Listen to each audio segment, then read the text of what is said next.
Algebra 1, Unit 1, Lesson 4, Precision and Significant Figures.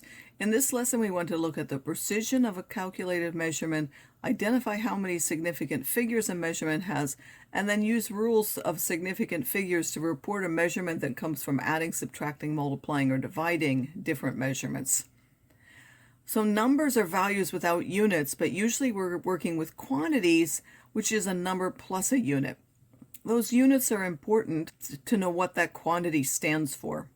A precision is the level of the detail of a measurement. Basically, how many decimal places does it have? Is the smallest thing in the thousands or the hundreds or the tens or the ones or the tenths or the hundreds or the 1000s? So the precision is a decimal place, really a 1 with how many zeros to tell us what's the smallest thing that's in there. The accuracy is something different. Accuracy is how close it's to what it's supposed to be. So it could be very precise, but also not be accurate. So I could measure to the nearest thing, but if I don't know how to use my measuring device, I could be way off from what it's supposed to be.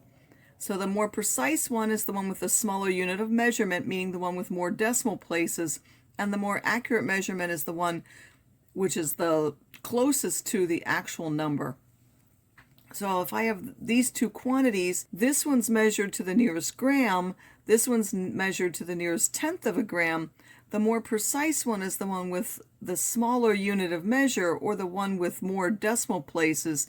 This would be 5.6 grams. This one is measured to the nearest hundredth gallon, this one's measured to the nearest tenth gallon. The one which is more precise is the one with the smaller unit, which is 4.83 grams. Again, the one with more decimal places is the one that's more precise. Now they have to be in the same units. So here they were both in grams, here they were both in gallons. Here one is in meters and one is in centimeters. So if I really want to compare them, this is still a tenth of a meter, but a tenth of a meter is 10 centimeters. So this is to the nearest 10 centimeters, this is to the nearest 1 centimeter. So even though this one looks like it has more decimal places, because the units are the same, I can't really compare that. So don't always just look at decimal places. Make sure that the units are the same too before you do that. This one is now the smaller.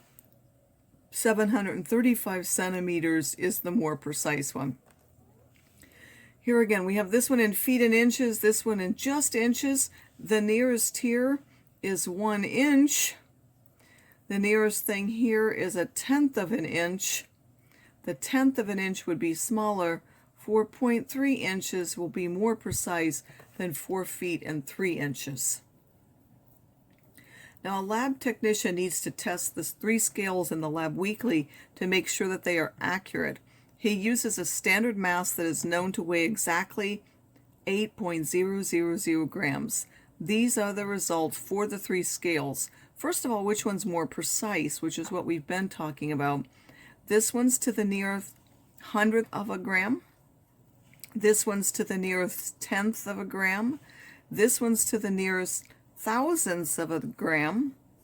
The smaller of those, of course, is the thousandths. This one has the most decimal places. Scale 3 is the most precise. Now, which one's the most accurate? Well, it's supposed to be exactly 8. We want to find out how far this is from 8, either above or below. The difference between 8.02 and 8 is 0.02 grams.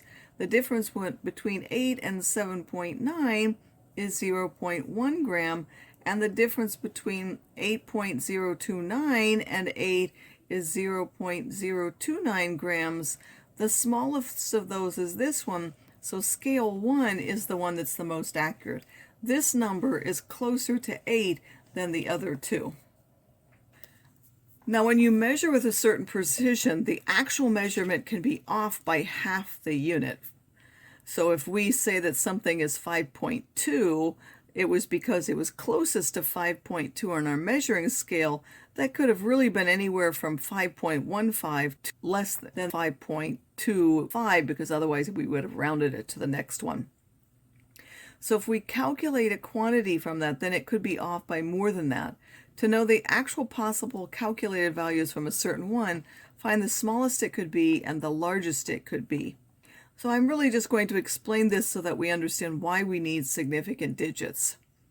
So if I have a cover of a book and I have a length, which is this, and a width, which is this, if we calculated the perimeter and the area, the perimeter, of course, is 2 lengths and 2 widths added together, and the area is the length times the width, would be these numbers.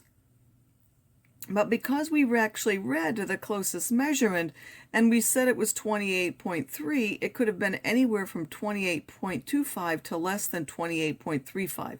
And what we called 21 could have been anywhere between 20.5 to less than 21.5. So now what would actually the minimum of perimeter and area have been? Suppose it was actually the smallest numbers instead of what we recorded. So we recorded to the nearest tenth, but suppose it had really been 28.25 and not the 28.3. And this one, instead of being 21, was really only 20.5. So if you take the two smallest ones and calculate the area and the perimeter, this would have been the smallest perimeter and this would have been the smallest area possible. And then what would be the biggest thing that it could have been? Well, 28.3 couldn't have been any more than 28.35, and 21 couldn't have been more than 21.5.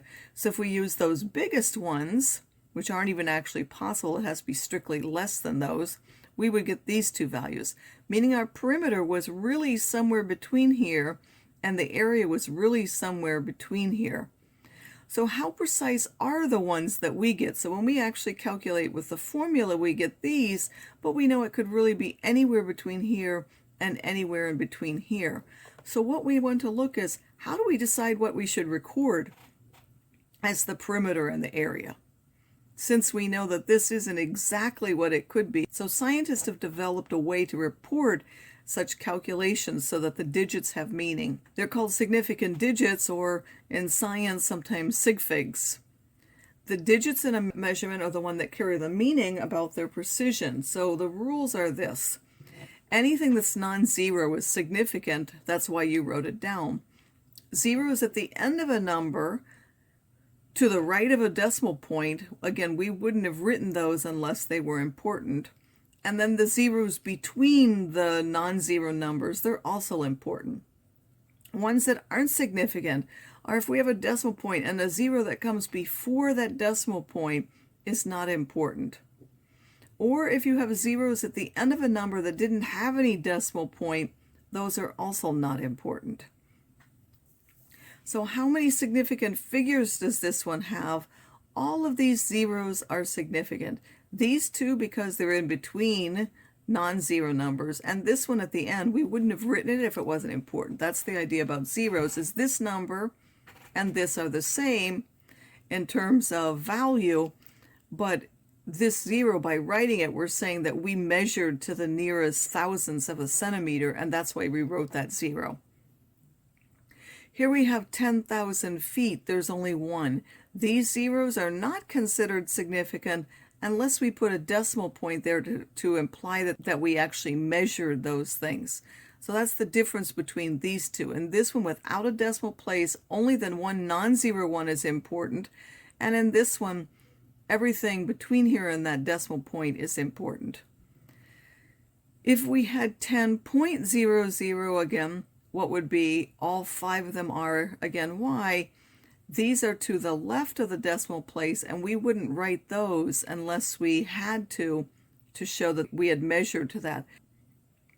So now this one only has 2 again. Why? There's no decimal point there, so we only measured to the nearest 100. Here we measured to the nearest thousandths, but this beginning 0 was unimportant. We needed that was a placeholder. So these are placeholders on this side of the decimal, and then the ones here, these are simply placeholders. They're not significant. So there are only 2 significant digits there. This one is 3. Again, there's a 4 and a 5, but this 0 is in between them. That one is important. So we're going to have to do several things with significant digits. We're going to round to a certain number.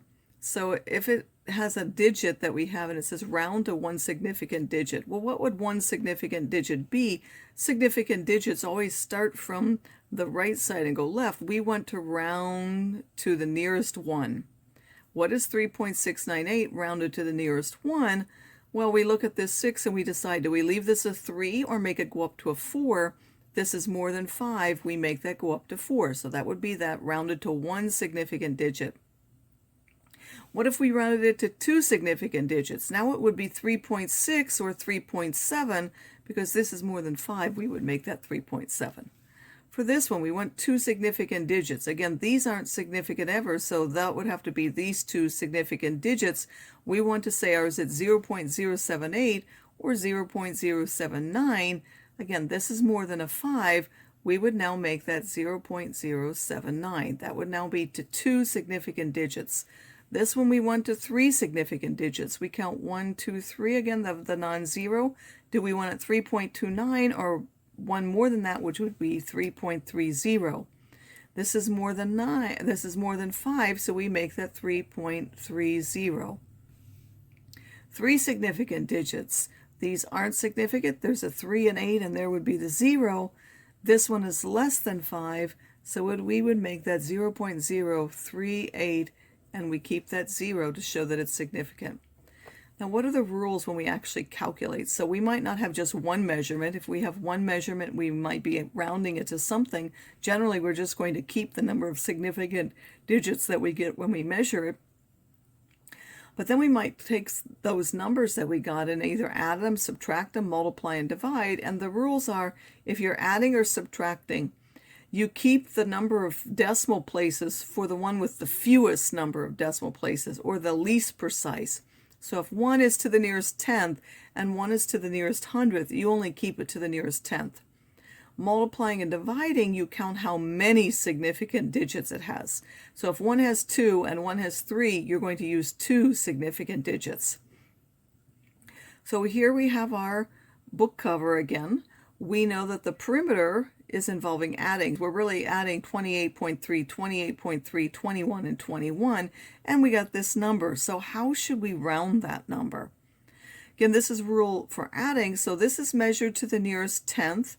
This is measured to the nearest whole number. This is the least precise. So we're going to measure to the nearest whole number. That means we want to round to 99, and of course make sure you put your units. That would be in centimeters. Area involves multiplying. Now I have to count how many significant digits. 28.3 has 3 significant digits.